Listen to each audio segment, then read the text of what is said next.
Hi, welcome back to my channel, and today I'm gonna be telling y'all another story. This one is gonna be about Professor R and the time that he saved my classmate B from a GANG. We're just gonna call the GANG a brotherhood, and that's that. Okay, so everybody taking Professor R during the summertime too as well. We had enrolled in the class. Everybody was ready. The class had started. Professor R, he his class in the summertime is significantly longer than the regular, semesters because it is the summer or whatever. So we get to have a break in his class, and we get to do, it's like the schedule is a little different, but it's still the same students. So B, like a month into everybody come to class, everybody's the same person. Okay, so let me just catch all up on who B is, because if this your first time watching, hi, all of my videos that's titled like Professor, my professor this, my professor that, like B is my classmate, and he's in all of those videos. Okay, so B is my classmate. B is no nonsense. B doesn't really believe anything that Professor R has to say. B is, I don't even know why he's taking mythology and folklore, because he doesn't believe it. It's almost as if he took the class just to argue with Professor R. Okay, so he is in the class too during the summer, or whatever. And so everybody comes to class, everybody's their regular self, and then like a month into us being in Professor R's class, all of a sudden B turned into a gangster. All of a sudden B turned into a thug. All of a sudden B sells flour, if you know what flour is, if you can catch my drift. And he's in the brotherhood now. Okay, so he's hyped up about it. He's talking the slang. He has a new tattoo. He's doing his thing, whatever, whatever. And so like a couple of months like into B being in the brotherhood and selling flour and showing his butt basically, because that's not even who he really was. He was just, B was mean, but he wasn't street mean. He was just a regular, like, just regular mean or whatever. He wasn't street. So it just didn't make sense for B to want to be a street guy. It just did not. So B's aunt, he lived with his aunt, and she had found out about the brotherhood and the flour selling. And she said basically, you got to get out of my house, because you can't be living up in my house, you know, and selling flour and being a part of brotherhood. And so I did not know that, like, there's rules and certain regulations and stuff like that, because there's a whole operation that's going on with the flour and the brotherhood. Hold on one second. So she just laid down her rules, and she, said what she had to say, and then she just left it there, right? Okay, so B, he's thinking to himself, he like, okay, well, I'm gonna be a homeless person on the street if I don't quit, the brotherhood and stop selling the flour. So I ain't got no choice but to quit and stop selling the flour. And so B, he tells them that he want to quit and stop selling the flour, and they don't let him. Basically, they want him to still sell flour. That's the whole operation behind this. He done already joined the brotherhood. Ain't no backseas, basically. Basically they said no backseas. And so B is miserable, because he is like every day hiding his life now from his aunt, hiding his life now from everybody in his household, trying to make sure that he don't get put out on the street, because he is being forced to continue to do this. Now, the ringleader, we'll just call him Duke, the ringleader of the brotherhood. Okay, so Duke is intelligent. Duke is, he's not a low IQ street dude. Okay, Duke is the almighty Duke. Okay, and so he got all of these qualities to himself where it's like he plays chess. He does not play checkers. So B was playing checkers when he got involved with Duke. You know what I'm saying? And that's the issue. Like, that's B's issue. Like, you need to pay attention to what you're doing. You know what I'm saying? And so Duke basically continues to make B sell flour for him and be a part of the Brotherhood. And since he was doing it, he was miserable. I can't even think of another word to say. He was just plain old miserable. It is no other word to say. B was coming to class and basically all but about to cry because he didn't want to do it anymore because he knew that if his aunt found out that he was going to be put on the street, and B is not one of those type of people that can handle that. You know, a lot of people can't handle like living out on the street in the middle of the street at the bus stop. You know, like a lot of people can't handle that. Like he had literally nowhere else to go, and it's like even though he was making whatever he was making from that flour, it wasn't enough for him to get a place. It wasn't enough for him to, you know, like how was he gonna get his paperwork to like sign a lease and all of that kind of stuff or whatever. So it still was, you know, too much on him. You know what I'm saying? Because you could easily say, oh well, you know, go get your own place, go get that, blah blah blah. Okay, well, B wasn't street smart in that type of way. This is the first time being in the streets or whatever. And he still didn't even need to be in those streets. He just put himself out there, you know. So B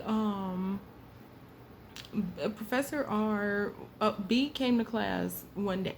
Okay, this is still while he's hiding it from his aunt. Duke is still making him continue to participate in the Brotherhood, and he basically was broke down. And we asked him like, "What's the problem?" And he basically said that his aunt found out that he was still messing around with flour and messing around with the Brotherhood, and so she told him that he had to get up out of her house. So his worst nightmare wound up happening to him. And so Professor R, we had told Professor R like what was going on and blah blah blah. And Duke by this time he is coming up to the school. Like he already knows that B doesn't want to sell flour anymore, doesn't want to be a part of the Brotherhood anymore. And at this point he's just like taunting him, still forcing him, stuff like that or whatever. And so Professor R is well aware of who Duke is. Everyone in the class knows who Duke is. Duke doesn't make it a secret about who Duke is neither. Okay, he does not make it a secret.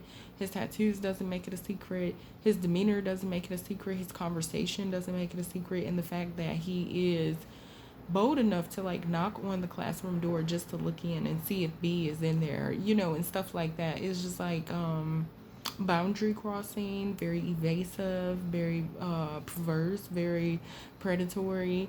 His is low key, it's covert, you know. So a lot of people will mistaken Duke as someone that has charisma, and he doesn't. Duke has charisma, Duke has bravado? No, Duke is a coward and a fool. And so Duke was basically bullying B at this point, and B was basically broke down this day. And so when we told Professor R what was going on and that he had got put out of his aunt's house, B, and Professor R, he was livid. He was mad because he already don't like guys like Duke, meaning like the bully types, you know, and stuff like that or whatever. I guess Professor R might have dealt with that in his lifetime. I mean, he do be into some pretty quirky things, and I know that quirky people do have their moments in life where just people like Duke may bother them, you know. And so maybe he had his own Duke, maybe he had his own thing going on, but Professor R was completely livid as if Duke got him put out of his own house, okay? And so Professor R was teaching the class. He continued to teach the class. He said that he was going to do something to fix the situation. Hold on one second. I'm so sorry for all of that noise. Like, I closed the window, like, because that is just, like, ridiculous. Like, every 5 seconds, you know what I'm saying? Like, it's this big noise outside. So, okay, so Professor R, he continues to teach the class or whatever, and Duke comes to the class. He comes to the class. And so Professor R had looked up when Duke had came to the door to do his annual like intimidation tactic to B, that he does every day. And so Professor R looked up while he was teaching, and he had did his hand like this and said, "Come join the class today." And Duke had this smirk on his face, and of course he had two of the people from the Brotherhood. We'll just call them his henchmen, Duke's henchmen. It was two of them. He had them two with him, and they both were smirking too, or like laughing too, like haha, like who is this old dude talking to or whatever. And he just said, "Come join us." And so they sat at the table at the back of the class that don't nobody sit at, because it's not a lot of us in this class, so all of the tables are never filled completely up, because we be needing each other. So we be having to sit next to each other. Like, we be needing each other for notes, and we be needing each other to like explain certain stuff to each other. So we be needing to sit next to each other. Like, as much as you want to sit by yourself in Professor R's class, you can't. So it was an open, empty table for them to sit at, and they came in and they sat down. And so Professor R, he didn't waste no time. He didn't hesitate. He didn't hold back. He said, if I give you something, will you give me something? And he was like, it depends. That's what Duke had told him. And he was like, if I can teach you something that no man your age knows, because they weren't smart enough to read a book, the type of guys that you hang out with, the type of guys that you hang around, and we both know the truth about that, don't we? And Duke, he had chuckled about it, because Duke was always using that. You could like tell to his advantage that he had like a high IQ. Like, Duke is like the type of guy that probably like knows Shakespeare, read poetry and stuff like that. Like, I'm telling you, Duke is chess, while everyone else in this, whatever this brotherhood is, or this surrounding brotherhoods that was possibly beefing with their brotherhood and stuff like that, like everybody was like low IQ and he was high IQ, and Professor R had picked up on it too.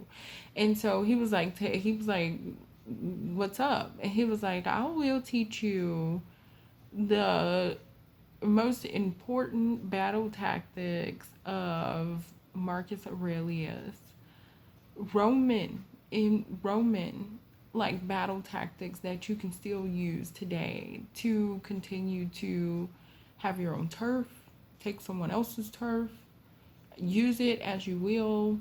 I will give you these teachings, you give me the boy. And he was talking about B. And Duke had laughed, and he said, it's funny that you think that I don't already know.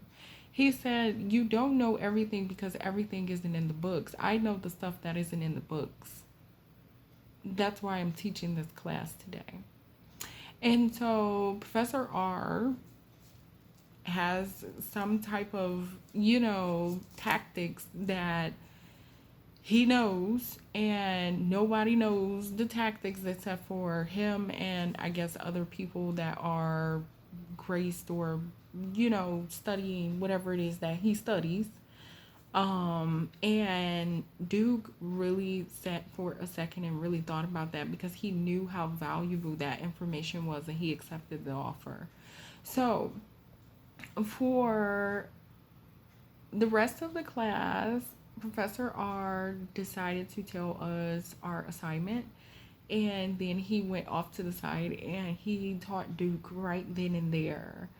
And he gave him basically a copy of his lesson plan that he had made for his own self, about the battle tactics that he wanted to teach him that was Roman. And so that way he'd be able to take over. And it was funny that he warned Duke at the end, like, even they fail.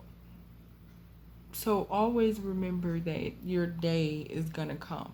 Using these tactics, living this kind of life, live by the sword, by the sword.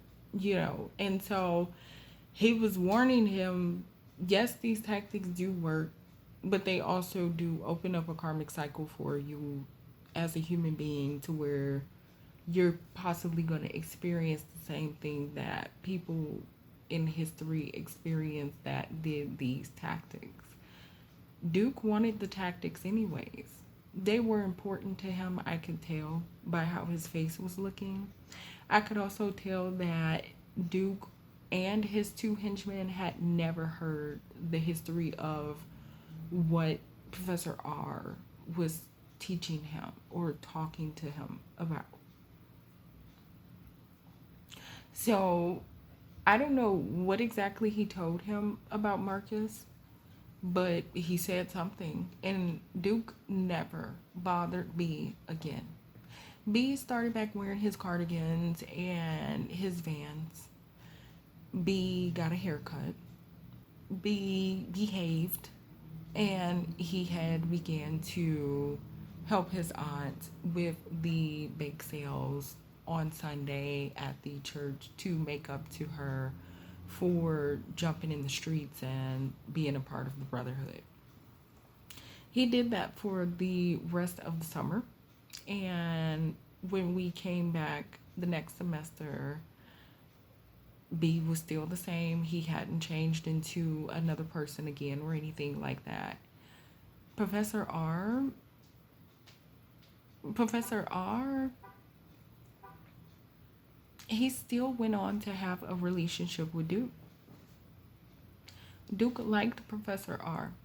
Duke wanted Professor R to be a part of his life, and he wanted him to be his friend. Professor R eventually ended his relationship with Duke out of respect for B, and B eventually became his apprentice when we had got done with Professor R's full blown, class. When we were done with Professor R, we couldn't take any more Professor R classes because he didn't have any more for us to take. B had became his apprentice, and well before that, Professor R had ended his relationship with Duke. Duke, I don't know what happened to Duke. I never seen him again. He never came up to the school. But everybody was fine after Professor R taught Duke some secret Roman, tactic, war tactic. It was deep to see them sitting there talking like that for B's freedom. The fact that Duke wasn't scared or did not care that he was affecting B in that type of way in front of Professor R or inside of a school. You're not doing this out on the street. You're intimidating him on school property. That was something else. He doesn't care. He doesn't care. He didn't care. That's the story of how Professor R saved B from a brotherhood, and B grew even more respect for Professor R after that. After that, I've never seen B turn Professor R down on anything. Never. B's aunt, Professor R, talked to her and told her what happened. And he didn't go into detail, but he did assure her that B would not be hanging in the brotherhood or messing with Flower anymore. So that's the story of how my mythology professor saved his student from a brotherhood. I'm just going to keep calling it a brotherhood. And he used a secret Roman war tactic that he had known, and that he had learned in order to do so. And Duke felt like that information was more valuable than the intimidation and the bull crap that he was doing to B, so he decided to take on Professor R.